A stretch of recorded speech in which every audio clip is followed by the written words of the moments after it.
Fighting for freedom over land and air. G.I. Joe, a real American podcast. G.I. Joe is there.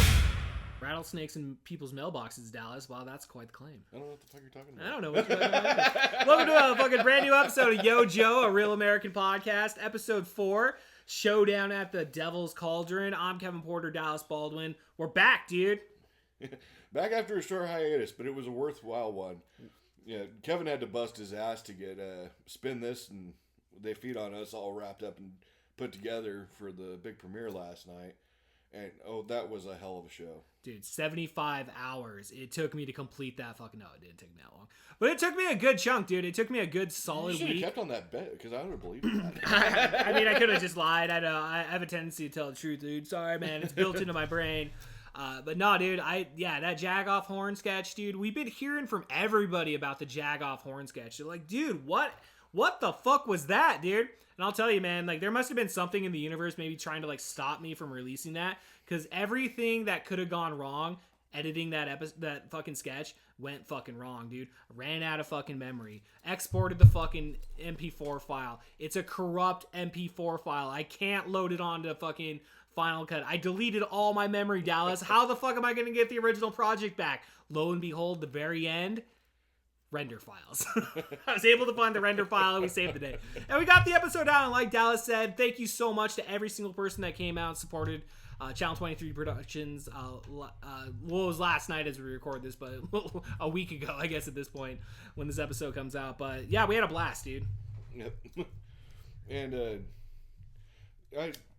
I'm starting to slowly realize that G.I. Joe, for the first time in probably its existence, is starting to come into a kind of renaissance that Transformers came into earlier. Because there's been news out of Super 7, who's been doing re-releases of the old vintage type O-ring figures. Oh. Yep, just about that good too. At least that's how I. Let me show her my O face. That's how I sound when I open the box. Oh shit! You're like, dude, check out this fucking action figure. It's like, dude, I thought you were coming. What the fuck, Dallas? A little bit of both. Little bit of pre-cum, nothing major. But I have minor orgasm. I have in my hand, and I imagine we'll probably have the episode, the picture propped up when the episode airs. But I have got a carded Serpentor, which, to anyone that collected the original figures, or at least had the original Serpentor and his air chariot, that thing suffered from gold plastic syndrome, something fierce. Oh, damn. Do tell, Dallas. Gold plastic syndrome is a kind of a fan coin term. It largely affected a lot of older Transformers. I don't know if maybe you ever had any of these toys when you were younger that had kind of a swirly gold plastic. Yeah, I think I know what you're talking about, yeah. There's something about that particular type of plastic that they used in a lot of toys in the late 80s, which it was fine at the time when they were released. It was sturdy enough. But I don't know if the chemical bonds start coming apart over time or something like that. Oh, it must have been that, or it degrades, but it becomes brittle, like glass. So you'd have people that have a Serpentor action figure from the original point where he was released, and almost his entire body was made of this swirly, glittery gold plastic that would just degrade and he'd crumble into dust. I know, dude. It's those cheap Taiwan toys, dude. That's what it fucking was. I blame it on the late 70s. Reagan comes into power. Fucking A. You see what happens, dude. And finding a way to take oil out of them or something like that. I don't know. They're just we have to cut the cost, dude. But now, nearly 40 years later, they're releasing the original version of Serpentor and other ones in his decoloration. I've got one on a card back, which is just a throwback to one of the biggest joys of my childhood. Personally, when I do pick up the O-ring ones, dude, getting them in the card back is the best. Because you almost don't want to open it. It's one of the simplest things in the world is opening a package with a blister pack and a card back on it. And I never keep this stuff in the box. I've never been one of those collectors, but opening the damn thing is just... What do you mean you open it? Oh my god! It loses value once it's exposed to air. Live on the fucking episode, dude. Dallas just ripped it off, dude. You gotta rip off that Band-Aid. Yeah. It's so easy opening those boxes, dude, because now, like, you'll get them, and, like, you have to have, a pair of scissors with you to cut off all the little plastic shit that's holding the fucking arms on, and, like, you know, it's like you have to go through a whole thing. But with those, dude, you just pull, rip, boom, instant access pop to it the out. action figure. There are some things that I've opened these days, and it's like, who the fuck are they trying to keep out of this? Right. Well, dude, it's those fucking pristine collectors out there. They get their fucking thumbs, the little pinkies in the air, and they're like, oh, dude, like you said, dude, they lose the value once you open it. Dude, go shut the fuck up, nerd. Go read a book, okay? Go be a faggot somewhere else. Put work into the episode, dude. 5 minutes and 14 seconds. Faggot. Faggot. All right, enough of that. We had our fun, Dallas. Yep. Yeah, dude. So, yeah, again, just big shout out to everybody that showed up last night. We got Serpentor out on the fucking action play field right here, dude. I mean, you got a couple of them, dude. I mean, what is that, Cobra Commander right there? Is that one of his? That is Cobra? That is Cobra Commander. Oh, shit. You got the fucking... The original Cobra Commander. Like the legit? Like the... It's a reissue. It's just a reissue. It was done from the same mold. And you got Snake Eyes back in there, and there's that... Who's the other one? That is Tiger Force Duke, and that one... Oh, it's Tiger Force Duke, dude? Hell yeah. It's Tiger Force Snake Eyes, too, that's a Super 7 one. Yeah. Super 7 comes out with... Their shit's expensive, though, on Amazon, dude. Like, I looked at, like, their shit for, like, Ninja Turtles, and it looks badass, dude, but they want, like, $50 or some shit. I'm just like... Super 7 kind of specializes in the toys that we wanted to get when we were kids, but were never actually made. Right.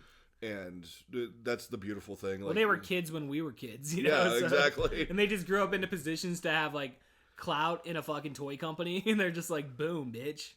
But this is the original. This one is actually an original 1988 Tiger Force Duke. Wow. Which was really just a repaint of the original Duke, which I also have one of. But yeah. I'm nuts for Tiger Force. The entire concept is completely ridiculous, and I love every bit of it. Do you collect any, like, He-Man toys or anything? Oh, yeah. Yeah? I fucking like He-Man, dude. I want to start rewatch. I have, like, the whole collection over there, dude. I'll see, like, random episodes online when I watch, like, chunks of cartoons and stuff. Like, you'll see it, and it's great, dude. I'm just like, oh, man, it's so much fun, dude. I love it. Well, let's go ahead and jump into episode 4, Showdown at the Devil's Cauldron. Dallas, fucking what a way to come back on Yo-Joe. Yeah. This is a episode where it's like, you know, I think the showrunners were like, you know, I don't think there's been enough firefights in this military-themed TV show. We got to do something that gets Cobra and Joe on the field and gets them all to shoot the shit out of each other. And that's exactly what they do. Yeah, it was 20 minutes of pure chaos, dude. Yeah, like, they're fighting in the air, they're fighting on the ground. People are fucking going after each over other. Over land and sea and air.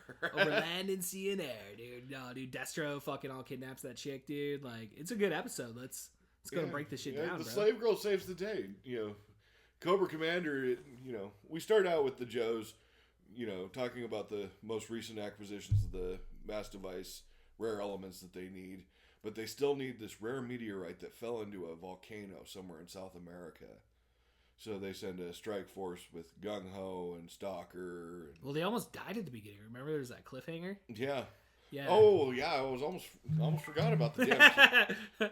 Yeah, dude. Because like we left on last episode, dude. Like they were all fucking done, dude. Yep. The canister that Snake Eyes brought back had a booby trap in it that released toxic gas when they tried to access the crystals inside, and it incapacitated all the Joes, except for Cover Girl. She was far enough away that she was able to kind of crawl and look for something to help, but Timber saves the day by dumping water onto a rag that she can use to hold over her face and breathe while she gets the other Joes out of the room and gets the canister cleared and sealed away so they can all breathe again.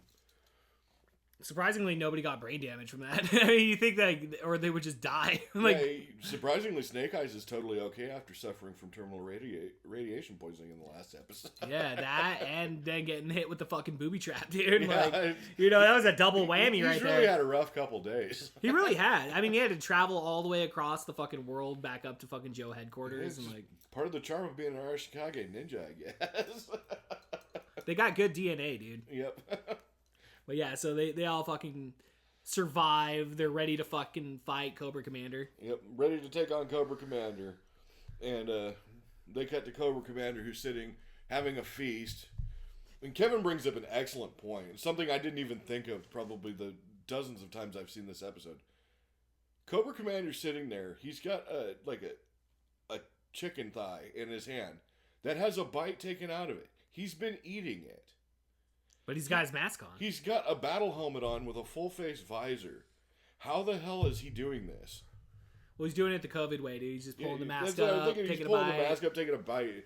You know, and he does it off camera because he realizes it probably looks goofy as hell. It's like, I don't want to look bad. You know, it can't make Cobra I Commander look bad. What do you mean, Destro? And he's like, come on, Destro, let's feast and celebrate our victory. There's still more to be done, Cobra Commander. And he's like, oh, you're just being a wet blanket, whatever. Fine, more for me. And then, it's very relatable because, like I said when we were watching the episode, this is basically me at work.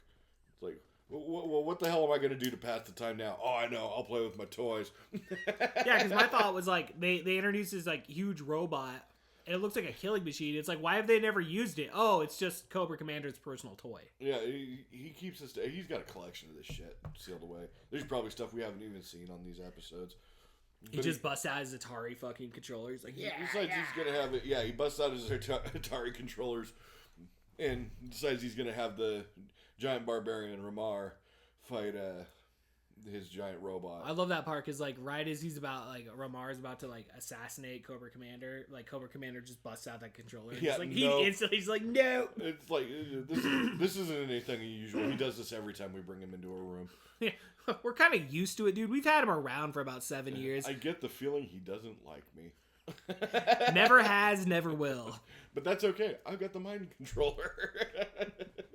As long as I'm in control, we got no problems. Everybody hard until you break out the Atari controller. But in the meantime, the Joes have headed down to South America, and they're going to find this rare meteorite that crashed into this volcano. And the meteorite has not melted or become part of the lava flow that's inside the caldera of this volcano. It's Joe Mechanics, dude, or whatever the hell we say. Joe Nomics, whatever. Well, the meteorite itself, this had nothing to do with Joe. No, well, it's in the Joe world, it's so in the Joe world. Yeah. So, I mean, it's Space Joe tech. Yeah, Space Joe tech, dude. It's like, Space Force. It's Trump's Space Force right there, dude. The Joes actually did have a pretty great foray into space at one point. Hell yeah. But that's for a future episode. Sure. The Joes assault this volcano to try to use magnets to seize this meteorite, which they're able to use. It's like those giant car crusher magnets that they use. Yeah, well, I thought that was like totally weird, dude. Because again, like we go back to the whole physics of all of it. It's like 3 helicopters, just like triangularly, just like right there. It's like, dude, if their blades hit, because you look at the screen, dude, they're like mere like inches apart. That it is looks some like skilled fucking pilot. Yeah, dude. Like, especially considering that only one of the Joes there is actually a pilot. Well, they're all trained in everything, dude. Like, I just assume they can take any role any day. That's one thing you really notice about the early It's plug days. and play, dude. Yeah, and it very much was. With the early days of the G.I. Joe line, they didn't have a specialist for every job yet. They didn't have a character for every job. They only had like 2 dedicated pilots, and one of them was a fighter pilot. Yeah. And Wild Bill was the helicopter pilot, but we need 3 helicopters, so what are we going to do? We're going to have our mechanic Clutch fly one, and we're going to have our boneheaded Marine Gung Ho fly the other one. Fucking Gung Ho's badass, dude. Same with Wild Bill, dude. Like, seeing them both in this episode, I feel like they had like really good parts. I call Gung Ho boneheaded, but he is one of my favorite G.I. Joes. Mm-hmm. That was one figure I was really excited to get. Yeah. Hell yeah, dude. I love the turquoise camouflage. Yeah. For as little sense as it makes. Well, it's like Shipwreck, dude. He's got kind of a similar like shirt. It's not cut off or anything. Well, but, like... in Shipwreck's case, it makes sense because they're sailor dungarees. Oh yeah, okay. And he's wearing a sailor's outfit. Okay, that makes sense. That's what he is. Yeah. But, at first, dude, I always got those 2 characters mixed up, like because they kind of look similar to a point. And Gung Ho, his uniform is very much like what a Marine in Vietnam would wear. He's got the sleeveless vest that he just wears. You know, soldiers were kind of loose with uniform standards in Nam. Yeah, it's Vietnam, dude. What are you gonna do? Smoke drugs and fucking cut your fucking sleeves off. But he does have the cornered Marine Corps patrol hat they wear, and he's even got a big, anchor and globe tattooed on his chest. just to show how badass Mr. Etienne. Those Lafayette- Vietnam vets are badass, dude. Like, you don't fuck around with the Vietnam vet, dude. Especially a Cajun. His code name, Gung Ho, on his file card, his name was Etienne Lafayette. What? Really? Serious? Yep. He is a Cajun from New Orleans. Oh, okay. Cool, dude. It's got an origin story kind of like Gambit then. Yep. Yeah, okay, cool. Well, all the Joes had file cards for the figures. Yeah. So you find out like their real name, Duke, Conrad Hauser, Snake Eyes, real name classified. Real name, Snake Eyes. He's one of the only ones you have no idea. Yeah. I like that. I like the mystery of it. You know? Storm Shadow always, or not Storm Shadow, Snake Eyes always had that kind of mystery behind him. Yeah. And that was what made him such a cool character. I mean, even in the cartoon, they made lengths to ensure that he never spoke. Yeah. As we established in like 2 episodes ago when he had the walkie-talkie. Yeah, he still has a radio. And in fact, at one point, he even touches his ear and gives a thumbs up. It's like, they can't see you. Snake Eyes, are you nodding? Okay. I hear him breathing, boys. We're good to go. Carry on, Snake Eyes. Don't worry, he doesn't say anything, but he can hear you. Hell yeah, dude. And so the Joes are just about to get the meteorite out of that caldera in their Dragonfly helicopters, which might be my be-all, end-all favorite G.I. Joe vehicle. Yeah. The Dragonfly, I can see that. based on the Bell AH-1 Huey Cobra, also from the Vietnam War. Very little was changed in the design to make the toy. Well, it's like crazy because like when these cartoons were made, I mean like that was the war that had happened. I within, don't- like a 10 like This the way was- we look at the Iraq War now, it's like that's how the Vietnam War was. This was then. 84. Even though the Iraq War is like 20 years old now too, so it's like Yeah. fuck. I don't think the Apache was out yet. You The don't think Apache so? attack helicopter. Okay. So I might be wrong about that, but at that time, the Huey Cobra was the attack helicopter of the armed forces. Yeah. Hell yeah. And I had the original one as a kid, and I loved it. You had a little lever that made the rotor blades spin. Oh whoa, dude! Yeah, Whoa. you'd hold it, and there was like a little lever you'd press, and it'd make the rotor spin around. Hours of fun. Yeah. Hours of fun. On top of that, it was the tiger fly, so it was tiger striped. Oh really? Whoa. Yeah, I Okay. didn't have the original. I didn't have the green one. I had the tiger fly. Shit, dude. I always loved. It's pretty cool. It's pretty fucking cool, dude. I always loved Tiger Force. It was. As I can see here. Yeah. Well, they look cool. I mean, like, what's not to like about fucking... It's like I said, guys running around in a bright yellow tiger camouflage in the jungle. They were designated as like a jungle unit. Oh, cool. That is complete asinine. Running around. I like the idea of it.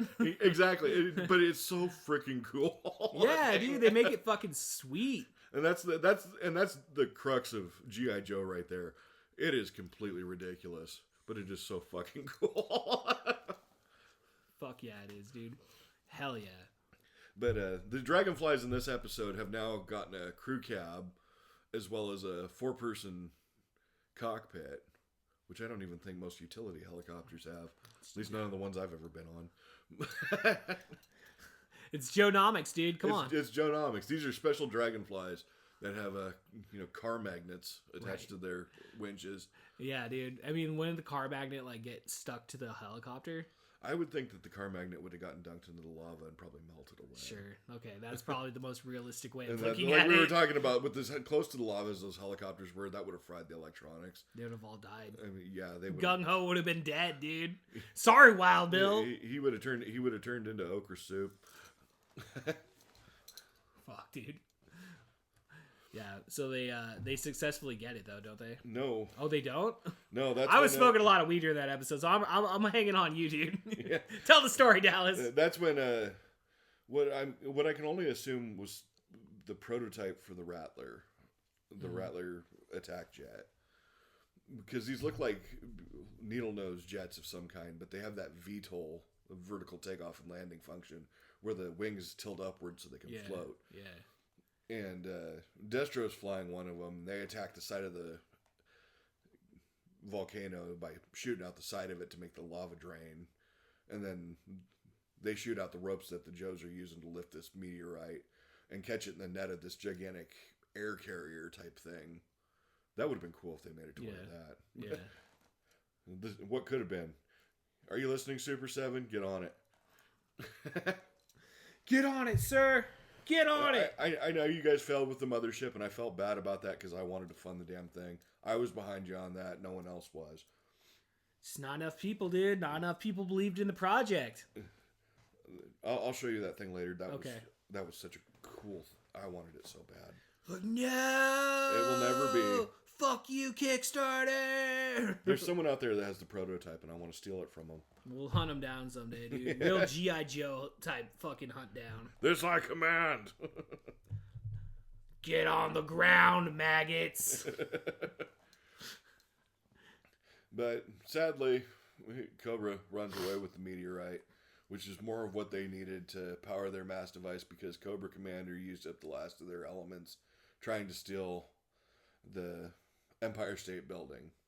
And he got greedy in that moment, I feel. He compromised the project there. Because it shows the staging ground where it's going to the mass device is going to transport the thing that they've stolen. I don't think they had enough room in their headquarters to fit the Empire State Building in there. Well, I don't think. It's a good point, Dallas. Good point. The commander really didn't think that through. No. In the end, it ended up not mattering. He had too much chicken on the brain, dude. Yeah, too much chicken. Too much chicken. I know what that's like. You just get foggy. You're like, oh, but maybe I want to get the Empire State Building. I got the meat sweats. I'm not thinking clearly. I don't know if I've ever had the meat sweats. I don't know if you haven't had the right type of meat. Shit. No, dude. All right, let's finish this episode, dude. We still gotta record Transformers, and we gotta go see Fight Club in like fucking an hour. Oh yeah, that's pretty much the end of it, though. The slave girl. She fucked the Empire State Building up. Yeah, the beam was coming down to steal the Empire State Building, and she decided to throw a pitcher of water onto the control panel. Which it was just like the outside, so it's like realistically, I don't think that would have fucked it up that much, right? Yeah, it looked like she just threw it on a wall. Honestly. Yeah, dude, I know, dude. That's what it looked like. There was no open circuitry or anything like that. Nope. Like, no, dude. And but then she fired that down, and the Empire State Building went right back to its place. Cobra Commander threw a fit. You'll pay for that, you wretched slave. Which, I mean, what's he going to do? Turn her into a slave? I don't think her situation could really get much worse. I know. It's like, we can make this much worse for you. It's like, how? How the fuck are you going to do that, Cobra Commander? Well, I don't know yet, but I'll think about it. You see this Artari controller? Well, it's like, what, Destro? Because, like, dude, that whole time they're having that back and forth fucking fight up in the air and shit. And then, is it Scarlet? The one with the red hair? Yes. With the Scarlet. They launch an assault down to get onto Destro's helicarrier thing, and it turns into a huge firefight, which is probably the coolest part of the episode. That's why people watch shows for the awesome freaking fights. Yeah, yeah, because like, dude, they all jump out of that helicopter and they got fucking like jetpacks and shit, dude, and like it's just so cool, dude. Yep, and even Timber gets in on the action, where Snake Eyes is like, "No, stay here on the helicopter. Wolves can't fly." And Timber's like, "I'll fucking show him." And Timber bails out anyhow. And Snake Eyes is using his jetpack and catches him halfway down. And Timber makes himself useful. He chews up several Cobra Troopers on the way down. Well, then he serves a purpose. Then you gotta have Timber on every single mission. Then you can never underestimate Timber. Hell no, dude. That's probably one of the best G.I. Joe pets around. Oh yeah, if not the best, dude. I mean, that and Polly for constantly annoying. Polly's fucking cool, dude. Polly constantly annoying Shipwreck's always good. Ah, why are you annoying me, Shipwreck? Fucking blasted bird. Blasted bird. I was just off topic. I was watching the episode where they go to Hollywood and stuff, and Shipwreck goes to town, and then like they're all looking for him. They're like they find him in like some seedy bar, like fighting like fucking 10 people, dude. And then she shows up. He's like, "Why don't you join in?" It sounds like a sailor on shore leave. It was awesome. But yeah, dude, they're having that fucking huge firefight and shit. And Destro all fucking tries to take away, and Scarlet goes after him, and then he like kidnaps Scarlet. Scarlet holds her own for quite a while, but yeah, Destro gets the upper hand, takes her crossbow, and takes her hostage so he can escape the helicarrier before the Joes capture him.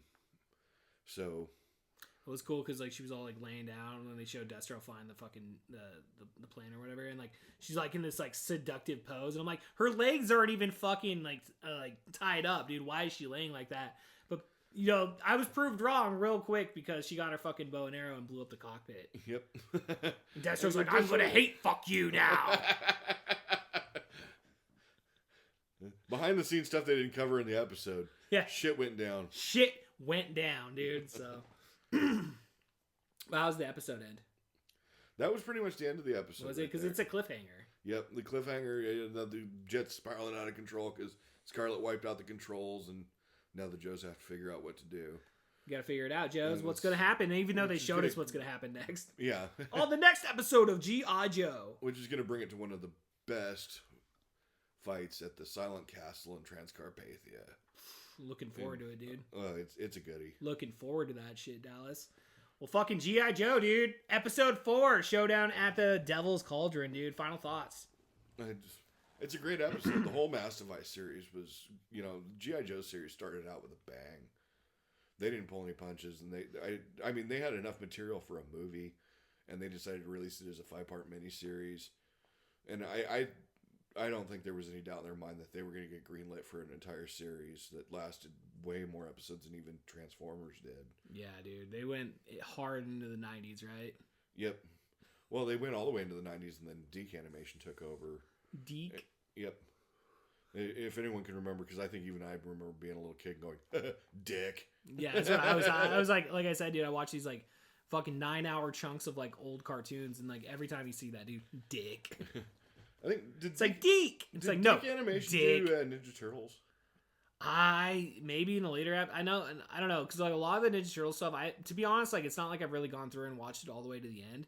But I've watched like at least the first like 2-3 seasons. I'd have to look into that because it seemed to me because I always remember the Deke logo even when I was watching G.I. Joe. Okay.